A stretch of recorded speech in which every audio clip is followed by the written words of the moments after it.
Hey, what's up guys? Welcome to another Reddit Stories video. Sit back and relax, and if you're new here, hit the subscribe button as the goal is 200 subs for the channel, and like the video as it helps me continue making these stories for you. Now anyways, let's get into the story.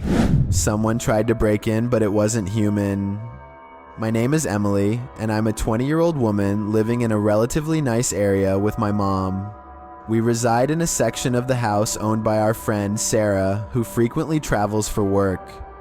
Our life should be comforting, but after a stalking incident in our previous neighborhood, my anxiety has grown and paranoia sometimes grips me. I manage to use logic to stop my fears 99% of the time. Recently, my mom's health issues have left me alone more often. To access the basement for laundry, we have to go outside through storm doors, and motion sensors light our way.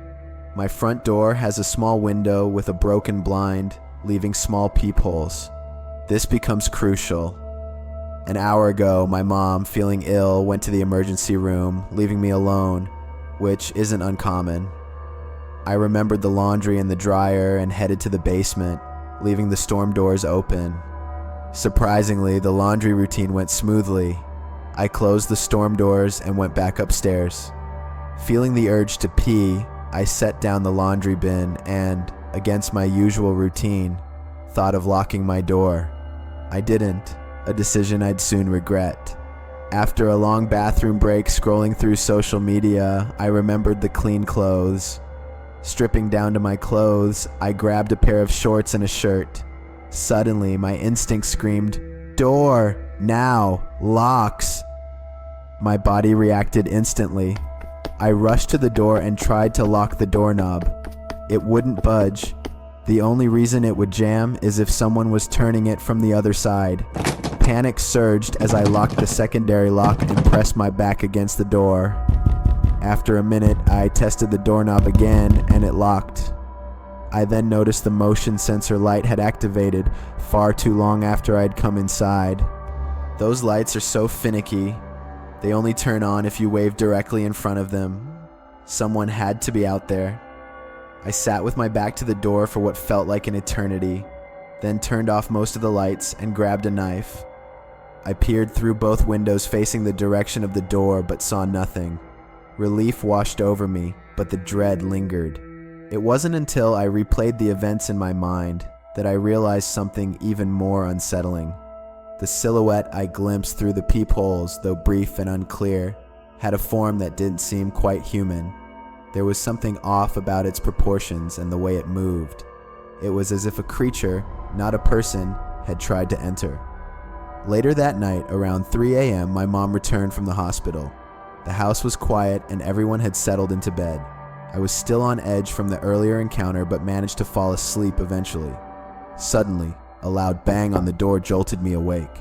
My heart pounded as I sat up in bed, straining to hear. Another bang followed, louder and more insistent. I crept down the stairs, knife in hand, and saw the doorknob twisting violently, as if someone or something was desperately trying to get in. Fear paralyzed me for a moment, but then I rushed to wake up my mom. "Mom, someone's trying to break in," I whispered frantically. She groggily got up, clearly annoyed and unconvinced. "Emily, you're imagining things. There's no one out there." Reluctantly, she checked the door, but by then, the twisting had stopped. The motion sensor light was off, and there was no sign of anyone outside. "See? Nothing," she said, shaking her head. "You need to get some sleep." Frustrated and still terrified, I insisted we call the police. When they arrived, they found no evidence of an intruder, no footprints, no signs of forced entry. They reassured us it was probably just a prank, but I knew better. To this day, I have dreams about that night. Sometimes, I see the creature's distorted form lurking outside my window, its inhuman eyes staring back at me. Other times, I wake up in a cold sweat, convinced it was more than a hallucination, maybe even an alien encounter. Whether it was real or just a figment of my imagination, I'll never forget that night. To whoever or whatever was turning the knob, let's not meet ever.